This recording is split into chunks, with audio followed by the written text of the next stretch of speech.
الصلاة والسلام عليك يا سيدي يا رسول الله. إلى حضرة سيدنا ونبينا محمد صلى الله عليه وسلم الفاتحة. أعوذ بالله من الشيطان الرجيم. بسم الله الرحمن الرحيم. الحمد لله رب العالمين الرحمن الرحيم مالك يوم الدين. إياك نعبد وإياك نستعين. اهدنا الصراط المستقيم صراط الذين أنعمت عليهم غير المغضوب عليهم ولا الضالين آمين. بسم الله الرحمن الرحيم. سبحان الذي يطلع في شهر ربيع الأول قمر نبي الهدى وأوجد نوره قبل خلق العالم وسماه محمدا صلى الله عليه وسلم وأخرجه في آخر الزمان كما قدر وأبدى وألبسه خلعة الجمال التي لم يلبسها أحدا فولد بوجه أخجل قمرا وفرقدا. ألا هو الذي تبسل به آدم عليه السلام وافتخر بكونه والدا واستغاث به نوح عليه السلام فنجا من الردى وكان في صلب إبراهيم عليه السلام حين ألقي في النار فعاد وصار لهبها مخمدا. ورأت أمه آمنة رضي الله عنها حين حملت به ملائكة السماء مددا ودخل عليها الأنبياء وهم يقولون لها إذا وضعت شمس الفلاح والهدى فسميه محمدا صلى الله عليه وسلم. قال الله عز وجل لقد جاءكم رسول من أنفسكم عزيز عليه ما أنتم حريص عليكم بالمؤمنين رؤوف رحيم.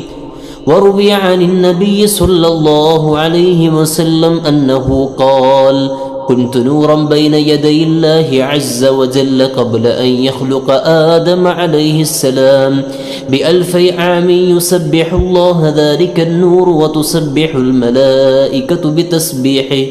فلما خلق الله تعالى آدم عليه السلام ألقى ذلك النور في طينته فأهبتني الله في صلب آدم عليه السلام إلى الأرض وجعلني في السفينة في صلب نوح عليه السلام وجعلني في صلب الخليل إبراهيم عليه السلام حين قذف به في النار ولم يزل ينقلني ربي من الأسلاب الكريمة الفاخرة إلى الأرحام الزكية الطاهرة حتى أخرجني الله من بين أبوي ولم يلتقيا على سفاح قط.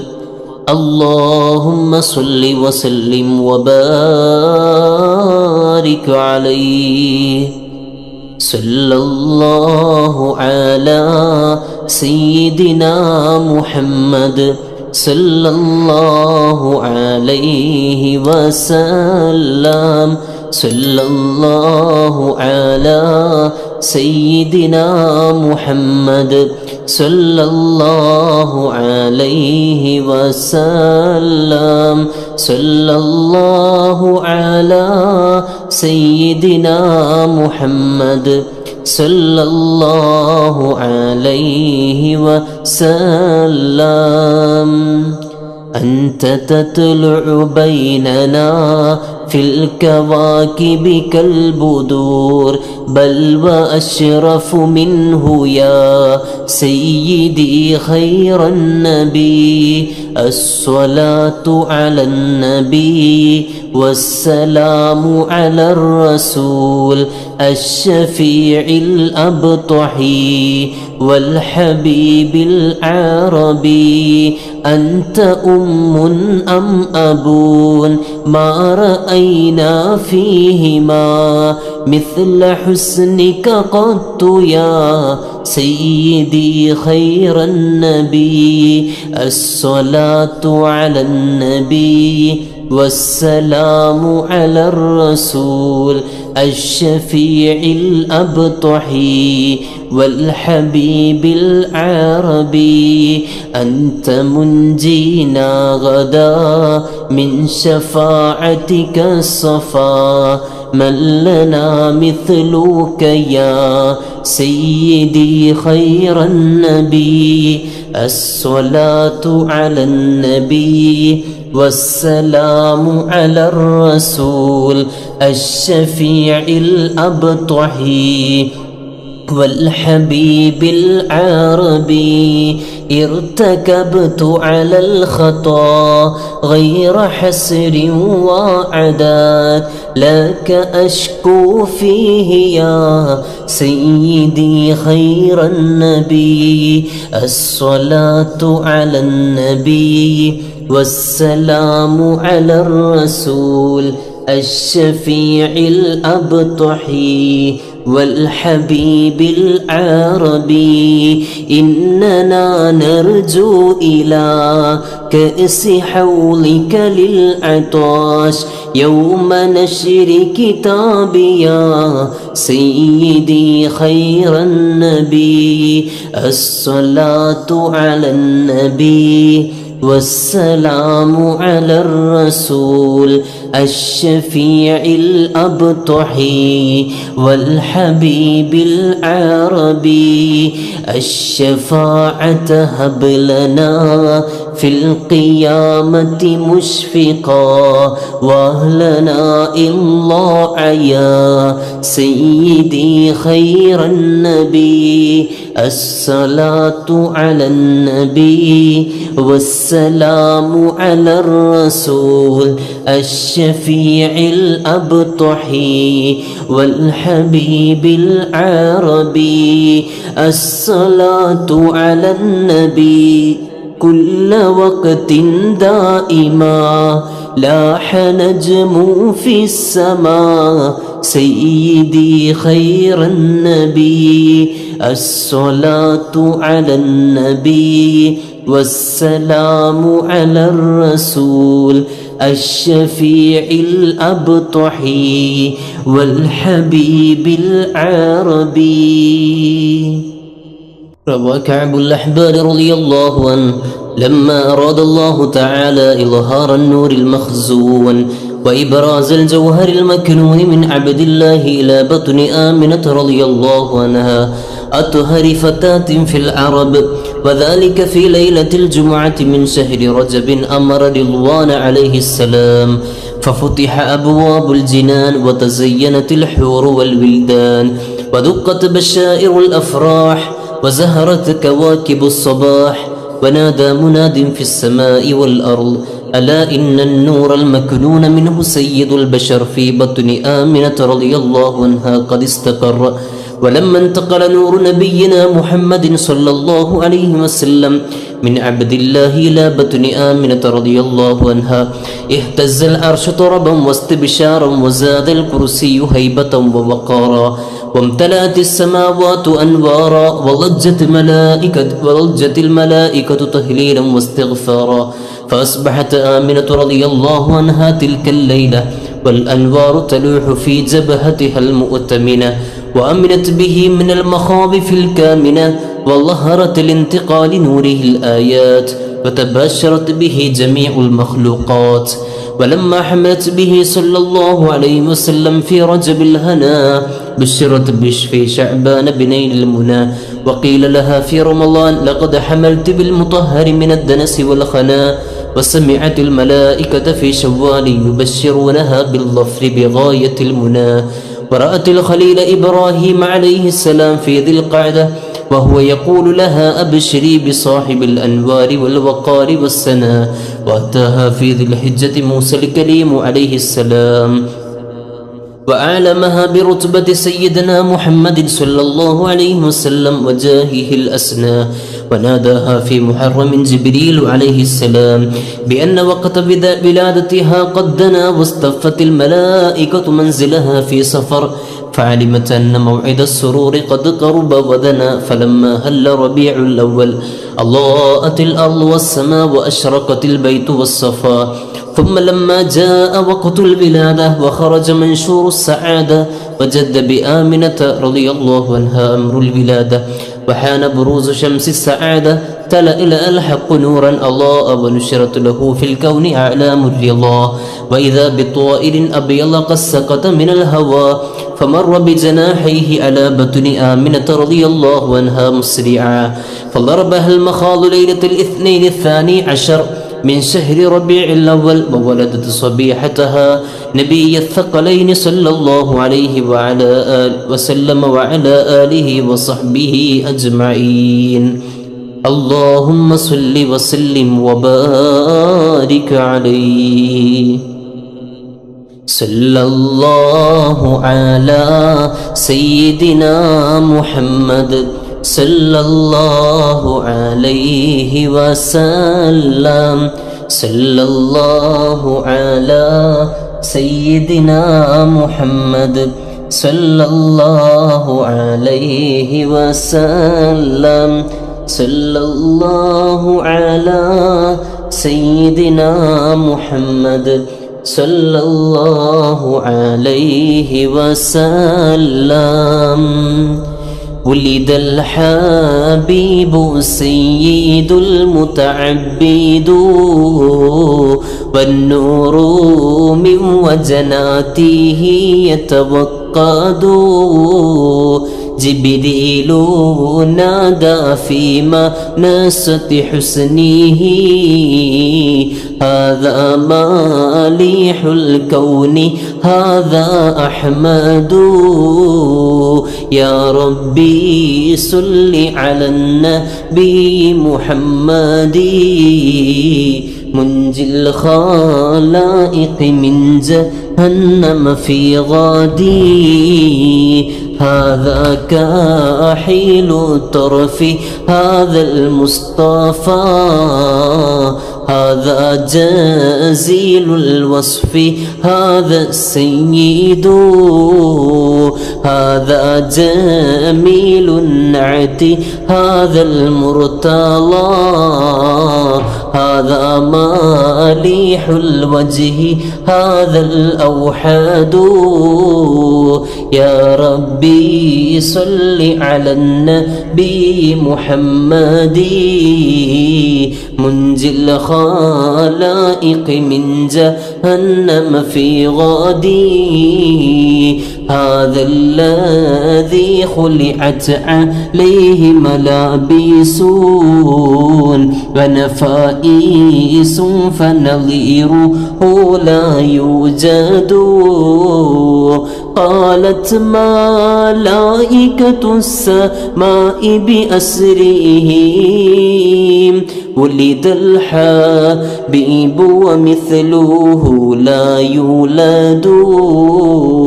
يا ربي صل على النبي محمد منجي الخلائق من جهنم في غادي بشرى لأمته برؤية وجهه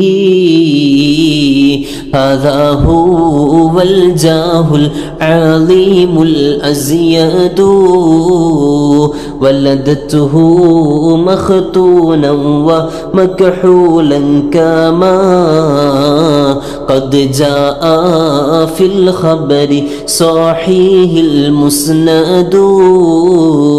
صلى عليك الله يا علم الهدى ما نحى طير في الغصون يغرد. يا ربي صل على النبي محمد منجي الخلائق من جهنم في غادي.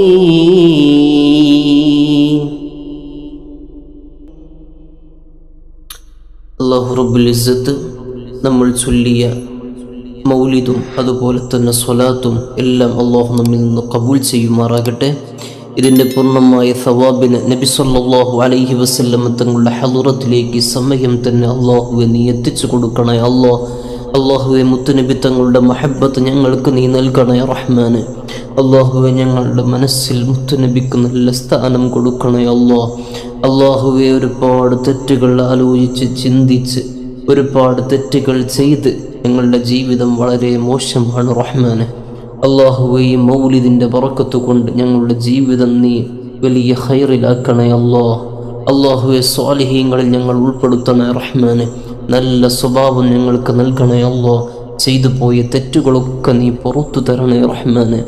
അള്ളാഹുവെ മുത്തുനബി തങ്ങളുടെ ജന്മദിനം കൊണ്ട് അനുഗ്രഹീതമായ ഈ റബീഉൽ അവ്വൽ മാസത്തിൽ അള്ളാഹുവെ നന്നാകാൻ ഞങ്ങൾക്ക് നീ തൗഫീഖ് നൽകണേ അല്ലാഹ്. തെറ്റുകളിൽ നിന്ന് മാറി നിൽക്കാൻ നല്ല മനസ്സ് നൽകണേ റഹ്മാനെ.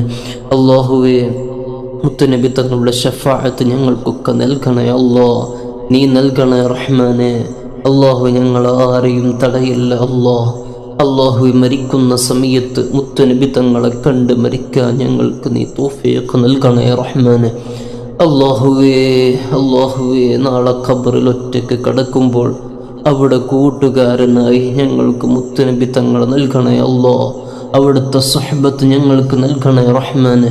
അള്ളാഹുവെ ഹൗലുൽ കൗസർ വാങ്ങിക്കൊടുക്കാൻ ഞങ്ങൾക്ക് നീ തൗഫീഖ് നൽകണേ അല്ലാഹ്.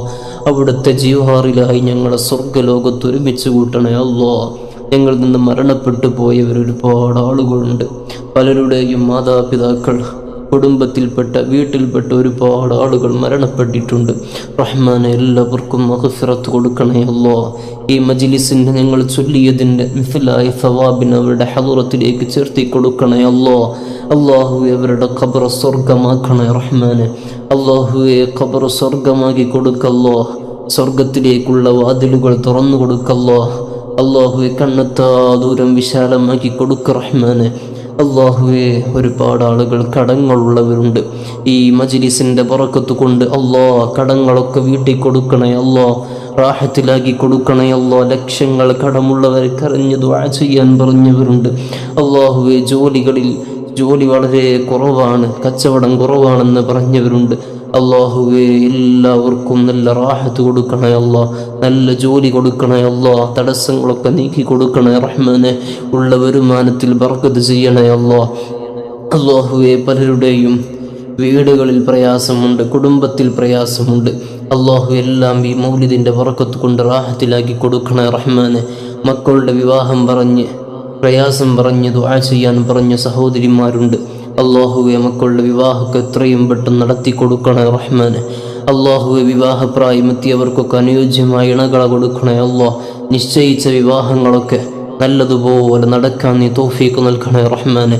അള്ളാഹുവെ കടങ്ങളെ തൊട്ട് കാക്കണേ റഹ്മാനെ. അള്ളാഹു മക്കൾ സ്വാലിഹീങ്ങളാകാൻ വേണ്ടി ദുആ ചെയ്യാൻ പറഞ്ഞവരുണ്ട്. മക്കളൊക്കെ എക്സാം എഴുതുന്ന സമയമാണ്. അള്ളാഹുവെ ഉന്നത വിജയം കൊടുക്കണേ അല്ലാഹ്. അവരൊക്കെ സ്വാലിഹീങ്ങളാക്കണേ റഹ്മാനെ. ഇരുലോകത്തും ഉപകരിക്കുന്ന മക്കളാക്കണേ അല്ലാഹ്. ഗർഭിണികളുണ്ട്, സുഖപ്രസവം കൊടുക്കണേ അല്ലാഹ്. അള്ളാഹു സ്വാലിഹീങ്ങളായ മക്കൾ കൊടുക്കണേ അല്ലാഹ്. അള്ളാഹു എല്ലാ മജ്ലിസിലും മക്കളില്ല എന്ന് വേദന പറഞ്ഞു ദുആ ചെയ്യാൻ പറഞ്ഞു പല സഹോദരിമാരുണ്ട് റഹ്മാനെ. എല്ലാവർക്കും നല്ല സ്വാലിഹീങ്ങളായ മക്കളെ കൊടുക്കണേ അല്ലാഹ്. അള്ളാഹുവെ നീ മക്കളെ കൊടുക്കണേ റഹ്മാനെ. അള്ളാഹുവെ അവരെ സന്തോഷിപ്പിക്കണേ റഹ്മാനെ. അള്ളാഹുവെ ഞങ്ങളുടെ വീടുകളിലൊക്കെ ഈ മൗലിദിൻ്റെ ബറക്കത്ത് കൊണ്ട് നീ വലിയ ബറക്കത്ത് നൽകണേ അല്ലാഹ്. ഈ മജ്ലിസെ നൂറാനിയിൽ പങ്കെടുക്കുന്ന ഒരുപാട് സഹോദരങ്ങളുണ്ട്, സഹോദരിമാരുണ്ട്. എല്ലാവർക്കും നീ ബറക്കത്ത് ചെയ്യണേ അല്ലാഹ്. നീ ബറക്കത്ത് ചെയ്യണേ അല്ലാഹ്. ഞങ്ങളുടെ മുത്തഅല്ലിമീങ്ങൾ ചെലവിലേക്ക് സംഭാവനകൾ ഉള്ളത് വെച്ച് ചെറുതാണെങ്കിലും വഹിക്കുന്നവരുണ്ട്. അള്ളാഹുവെ നാളത്തെ ദീന് പരിപാലിക്കേണ്ട ദായികളായ ആലിമീങ്ങളെ വളർത്തിയെടുക്കാനാണ് ഞങ്ങൾ മൈസൂരിൽ അങ്ങനെ ഒരു സ്ഥാപനം തുടങ്ങിയത്. കേരളത്തിലേതുപോലെയുള്ള സാഹചര്യമല്ല അവിടെയുള്ളത്. നമ്മളൊക്കെ നൽകുന്ന ചെറിയ സംഖ്യകളാണ് ആ മുത്തഅല്ലിമീങ്ങൾക്ക് വലിയ സഹായമാകുന്നത്. ആ സ്ഥാപനത്തിൻ്റെ വിജയം അള്ളാഹുവെ സഹായിക്കുന്നവരെല്ലാവരെയും നീ സഹായിക്കണേ റഹ്മാനെ. സഹായിക്കുന്നവരെയൊക്കെ നീ സഹായിക്കണേ റഹ്മാനെ. അള്ളാഹുവെ അവരുടെ ഹാജത്തുകളൊക്കെ നിറവേറ്റി കൊടുക്കണേ അല്ലാഹ്. രോഗികൾക്ക് ശിഫ നൽകണേ അല്ലാഹ്. മരണപ്പെട്ടു പോയവരിലേക്ക് അതിൻ്റെ സവാബിനെ എത്തിച്ചു കൊടുക്കണേ റഹ്മാനെ. മറ്റൊരു സഹോദരി 25 ലക്ഷം രൂപയുടെ സ്വർണം നഷ്ടപ്പെട്ടിട്ടുണ്ട്, കളവ് പോയിട്ടുണ്ട്. അത് തിരിച്ചു കിട്ടാൻ വേണ്ടി പ്രത്യേകം ദുആ ചെയ്യാൻ പറഞ്ഞിട്ടുണ്ട്. അള്ളാഹുവെ നീ തിരിച്ചു കൊടുക്കണേ അല്ലാഹ്. അതെടുത്ത ആളുകൾക്ക് അള്ളാഹുവെ തിരിച്ചു കൊടുക്കാനുള്ള നല്ല മനസ്സ് നീ കൊടുക്കണേ റഹ്മാന്, നല്ല മനസ്സ് നീ കൊടുക്കണേ അള്ളാഹുവെ ഞങ്ങൾ ഇതുവരെ ചോദിച്ചതും ചോദിക്കാത്തതുമായി ഞങ്ങൾക്ക് എന്തെല്ലാം വേണമെന്ന് നിനക്കറിയാമല്ലോ റഹ്മാൻ. ഈ മൗലിദ് മജ്ലിസിന്റെ ബറക്കത്ത് കൊണ്ട് അള്ളാഹുവെ നീ അതെല്ലാം ഞങ്ങൾക്ക് നൽകണേ നീ നൽകണേ റഹ്മാനെ. ആഖിബത്ത് നന്നായുള്ള മരണം നൽകണേ ربنا آتنا في الدنيا حسنة وفي الآخرة حسنة وقنا عذاب النار. ربنا تقبل منا إنك أنت السميع العليم وتب علينا إنك أنت التواب الرحيم. آمين برحمتك يا أرحم الراحمين.